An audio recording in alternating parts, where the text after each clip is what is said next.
Hello and welcome along to another preview of Surrey's 2019 season. We're focusing on the Kia Super League and the Surrey Stars as they hope to successfully defend their title. My name is David Garrido. We're here at the Fenton Arms. I'm sure that many of you are very familiar with this place on a Kia Oval match day in particular. Now, throughout the show, we're going to be joined by a couple of the members of the Surrey Stars squad, and we'll be featuring a couple more as well, and we'll be asking them whether they are able to keep their hands on the trophy in what will be the final Kia Super League season. So, coming up on today's show. Richard Bedbrook is the head coach of the county team and the Stars. He'll give us some insight on how the county season went before delving into the upcoming competition. And two Surrey youngsters through and through, Bryony Smith and Rhianna Southby, try to prove how much they know about each other's games.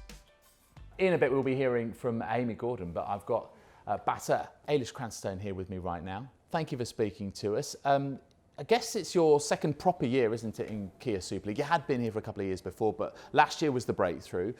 It was a pretty good breakthrough. I mean, you've set your bar pretty high, winning the thing. How good an experience was that for you, Aylish? Yeah, I mean, it was amazing, obviously, to feel like you're actually contributing towards the team and contributing on the field. And then to actually go ahead and win it was, you know, the icing on top of the cake for me, really. So, yeah. And the county game is sort of played at the weekends and it gears nicely around your life as a teacher, but what was it like to really sort of immerse yourself in the competition? It's fantastic, like to get a little bit of a taste of what it's like to be a professional athlete and you know, spending time day in, day out with the team. You create a massive group cohesion and you know, they almost become your family in an aspect, and you go through highs and lows. So yeah, I love it, and if you know we were able to have the opportunity to do that in the future full time, that would be amazing, because it's a great experience. Do you get that real sort of family feel playing at this county? Yeah, massively. Like since I've joined Surrey in terms of the county and the Stars, like, I've loved it.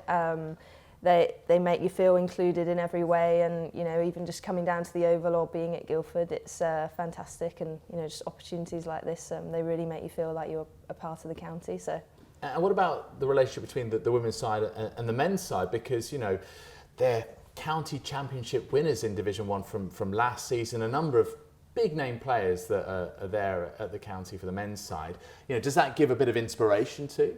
Yeah, definitely. I mean, we had the end of season awards, and they were there. Obviously, they won the county championships. We had won the Super League, and it was great to be able to be sat alongside those players and embrace their successes, and they embraced ours. So, no, it was really nice to spend that time with them. And in terms of last year's success, you had a role where you came into the batting a bit lower down the order and trying to just eke as much as possible out of the innings and scoring some valuable runs. But what sort of role have you got in mind for 2019, Aylish? It's difficult to say. Probably similar. I have worked really hard on my game, and I think I'm playing a lot more positively, and my T20 side has massively developed. But you know, the sort of calibre of players I've got before me, we've got some of the world's best batters in our team, fortunately. So, you know, it's going to be really hard to break through that. But actually, you know, the aim of the tournament is to win, and if those players can do that for us and I can chip in where I can, then that's going to be the main thing for me. When you say your T20 side has massively developed, flesh that out for us. What does that mean, sort of in that sort of minute detail? Well, I think I've worked massively on my movement, so not just staying in the crease, lateral movement and forwards, playing a lot, trying to play 360. I'm not the tallest of players, so I might not be hitting it out the ground left, right and centre, but actually just manipulating those angles and manipulating the field to sort of be the best that I can in, you know, helping where I can, getting the runs here and there. So. And, well, fans have got 5 opportunities to see the Stars at home, 4 at Guildford, 1 at the Kia Oval as well. Why should they come and watch the Surrey Stars? Give us the big hard sell here, Aylish. Well, like I said before, we have got some of the best batters and bowlers in the women's game. I mean, just look at Lizelle Lee in the final last year, hitting that 100. A fantastic player to watch for T20. Marizanne Kapp, you know, one of the best sort of in the game bowlers in the world.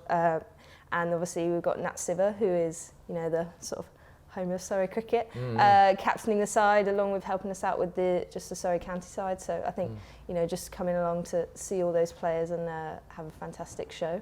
What would make a successful season in the Kia Super League for you and for the team as a whole? I think for me, again, coming in, coming into the side, hoping to develop, getting a few more runs on the board, getting that opportunity. But then, like I said earlier, actually the aim of the tournament is to win. And if we can get to that finals day and put on a great show and win again for the final year, that would be amazing. Well, Aylish made reference to the family feel that there is, both with the county team and also, of course, with the Surrey Stars. There are some players who really know each other very, very well, from basically being knee-high to a grasshopper, that have grown up together, gone through the ranks together. And some of them know each other very, very well indeed. None more so, perhaps, than Bryony Smith and Rhianna Southby. They're practically inseparable, so we thought it'd be a good idea to let them take on Mrs. and Mrs. Here's how they got on. Okay, in what year did Bryony first play for Surrey? Were you born yet?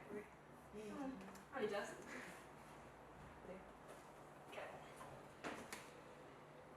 Yes! In what year did Rhianna first play for Surrey? This must be half a year. So I How think I'm old still are you? 12. Let's go. That one. Ready? Oh! I like it! I still think I'm right. I don't think you are. No. How old are you? I was 15. Which innings does Bryony say is her favourite? Hang on.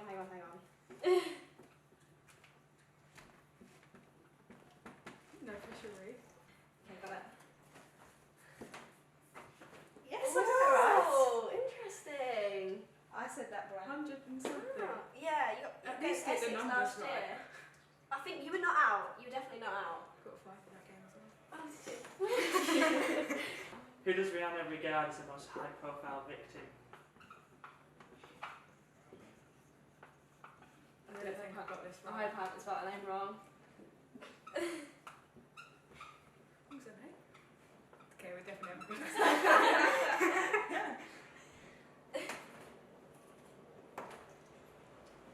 Oh, I've never got her out. Yes, you have. No, I've never got her Oh, out. I thought you got a stumped one. No. Sorry, Sarah.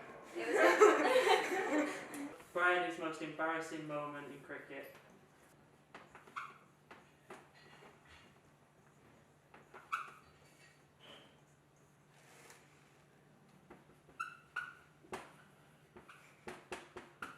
That's quite a short answer. Got caught dancing in the dugout, actually. This one's also quite embarrassing.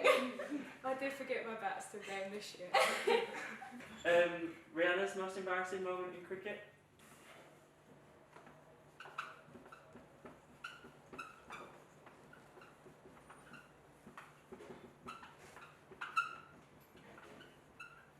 Testing my spelling. I've definitely spelled something wrong in the sentence, I reckon.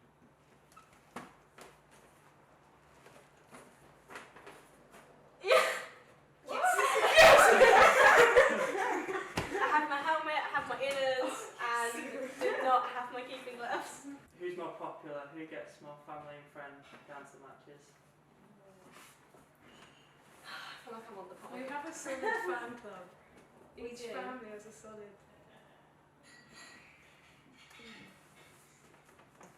Okay, I'm gonna do it.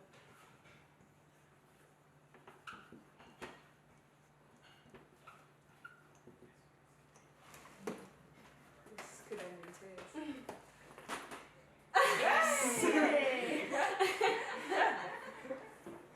Solid fan club. I don't know. Smiths. I think it's quite close. I think it gets Yeah. close. Well, you travel to away games. Yeah. I just bring the numbers to the home games. All the Smiths, there's plenty of us. Okay, I'm gonna do it. So how do you develop talents like Rhianna and like Bryony? Well, the answer lies, in part at least, in having a very, very good head coach. And this is where Richard Bedbrook comes in. And Aylish referenced earlier the relationship between the men's and the women's game. Well, Richard absolutely embodies that. He was involved coaching in the Surrey Academy, bringing through the likes of Ollie Pope and Sam Curran, and then went through a bit of a transition phase, managing the Surrey Stars. And then since then, he has become the first full-time women's head coach in the county game. We caught up with Richard a bit earlier on. So, Bedders, let's start with last year's KSL victory. How do you reflect on that after all this time? Yeah, somewhat a distant memory now. 10 months passes by very quickly, but it was an excellent day, clearly. Our first time to get through that first game, the semi, and play in a final and obviously win it. And yeah, with two tremendous performances. First semi-final was a fantastic game of cricket from both sides, which we thankfully came out just on top. And then yeah, very strong performance in the final. And just remembering Lizelle's 100 and obviously a terrific performance there was the sort of icing on the cake really for a tournament of a few ups and downs and a nice finish. You mentioned Lizelle's 100 there. She's one of the 3 South Africans that will be returning this year, along with Marizanne Kapp and Diana van Niekerk. What was it that made you so keen to get them back this year? A couple of things. First and foremost, 3 players that had really assimilated into the group and had really added value, not just on the pitch but off it as well. 3 good professionals and yeah, 3 players that showed a willing to want to come back as well. Obviously Cappy's been with us for all the years, Lizelle last 2, Dane last 1. And I think we felt we'd reached a position to go and try and go into this year with as very similar sort of squad as possible. Obviously adding continuity to the players and their experiences, and those 3 also provide a great balance of skill sets as well, and at least not our world-class performers.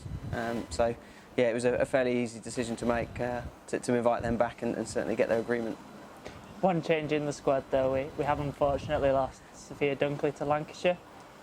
What can you say about her impact on the group over the last 3 years? Yeah, really sad and disappointing to lose her. Obviously the ECB's control of the competition does allow them to do that, and obviously I think we all wish her the best and really hope that she can continue to improve and perform as she has done from us from year 1, where she was concussed for 4 of the 5 group games. She's just grown immeasurably, and that's obviously symbolic of her being involved in the England programmes, her involvement at Middlesex, and her involvement with us as well. She had become a very influential part of the group, someone who was yeah, just a member of all aspects of the team. She was a great girl to bring some sort of security of players and friendships off the field, and at least not she started to really add performances on the field for us as well, and had a great competition last year, which yeah was hopefully very influential on her getting on the plane to go to the West Indies for the World Cup. Yeah, she's going to be missed. She's a talented player, can bat, bowl, field. Yeah, it's a great loss and Lancashire's gain, and fingers crossed they look after her well and yeah, and allow us to keep improving. Something that the Kia Super League was originally designed for was to get these younger players prepared for a life in international cricket, and obviously we've seen Bryony Smith going on to make her ODI debut earlier this summer. So how successful do you think the Kia Super League has been at getting these players prepared for the biggest stage of all? Yeah, I think from my experiences, I think it's had a huge part for those players that don't go up to Loughborough and train with the England setup. It's the only insight into the world of professional sport and obviously in this case cricket. So a lot of those players would have taken valuable lessons out of the Super League. Just simple ones: looking after your body, right? Having a physio with the team 24/7, and moving away from the old way where you might have hid a niggle because you wanted to play and therefore you could get through it, to actually being honest about, do you know what, I'm maybe not feeling 100% today, but knowing that if you hide those sort of things, you're actually doing a detriment to the team itself. So yeah, huge step forwards for all the players, because we're very fortunate here. We've been able to start trying to provide more at the county level for those players to get that insight, and a wider range of players to get that insight. But yeah, for the majority of those who haven't been in the England setup, yeah, the KSL has been the only way of them progressing their knowledge and professionalism. So in Bryony's case, yeah, brilliant bit of a reward for her progressions over the last couple of years, and yeah, hopefully she'll have another good KSL this year and continue to keep pushing herself forward for for more and more England honours to come. It's going to be an intense KSL campaign this year, 10 games in something like 22 days. How do you manage that as a head coach? Yeah, by having a good physio, good S&C, but a lot of forward planning. So, I mean, we've been talking for months really about what to do on various days, even just sort of travel plans. Yeah, we're to stay that extra night in a hotel to give some chance of some recovery to take place. It's going to take probably a little bit more management of the players through it to ensure that, yeah, we use our opportunities wisely and not sort of get to a position where we're having to make significant changes to the squad. Hopefully, being maybe a bit more proactive on that side of things. And yeah, it gives the players all another experience of a slightly different. Again, each year has been a different competition, and this one with the intensity of the schedule will be another one for them to get to grips with and yeah, understand how to manage their time away from the games wisely. So no, looking forward to it, and yeah, it'll be over before we know it. So finally, really, what constitutes success for you in this year's Key Super League? I think the great success is we want to win it again. Every team wants to do that, and with the slight movement of some players, it's probably going to be the hardest year to win it. I see that each of the teams looks more balanced in terms of against each other. So I think every game now, there's no clear best team, worst team. It's going to be a real fight every single fixture. It's the last year of it. We want our name to be on the trophy again, and forevermore, yeah, be the Surrey Stars who are the final winners of the KSL. So, yeah. Well, Amy Gordon is here alongside me right now, here at the Fenceman Arms. Good to see you. Thank you so much for joining us. Just hearing from Richard Bedbrook there, just tell us, working with him, what kind of a coach is he? He's a great coach. He gives different outlooks on all aspects of the game, and he's really helped me within a game and with myself over the last couple of years since I've known him. Yeah, and it's interesting, isn't it, with how he helps develop players and how he helps people reach their potential. We heard from Bryony Smith a little bit earlier on. How important is this sort of period with the Surrey Stars side to help take your game to the next level? I think it helps just because there's so much focus on the specific competition and you as a player. So it really helps like develop your game, especially as it's a month and there's only 15 girls to really focus on for him. So. And you came into the squad halfway through last year's tournament, having people like Bryony and Rhianna, who we heard from before, actually there. How much does that help you in terms of the transition? It helped me so much because I've played with Rhianna for years, so it was really nice to have that close connection, and I'm quite close with Bryony, so it was really nice to have her as an older person there as well. So you've been named in the squad from the off this year. If you do get out there, what can fans expect? Hopefully a lot of energy, a lot of different types of pressure, and in all aspects that I hopefully get to do. Yeah, and listen, pressure is something that you're going to have to get used to over the course of your career, but I'm sure you're up to the task. But I don't want to put more pressure on you. There are some international players of quite some reputation who are involved in this competition. So I'm going to throw a few names your way. Susie Bates at the Southern Vipers, Smriti Mandana also at the Western Storm, Mignon Dupree is at Loughborough Lightning. But it must be exciting, I would imagine, Amy, to pit your skills against theirs. Yeah, it's really exciting. I would like to see it will be very different to how they play compared to county women. So I think it will be very interesting to see how I can put myself up against them. It's 10 matches over 22 days of competition, lots of travelling up and down the country as well. How do you keep yourself focused? How do you keep yourself fresh as well, physically, mentally? A lot of recovery and time off, a lot of sleep, and just keeping to myself, I think, when I need that time off. Yeah. What do you do in your spare time? What do sort of young women cricketers do? You know, you're involved in what's an exciting tournament, but then to kind of just have that little bit of a release. I watch a lot of TV and try and see my friends that maybe don't play cricket. So it's just a little bit of a break from focusing so much on the game. What's on the TV? Box sets? What else? Like box sets. Films, new ones, okay. Old ones, okay. Whatever's free.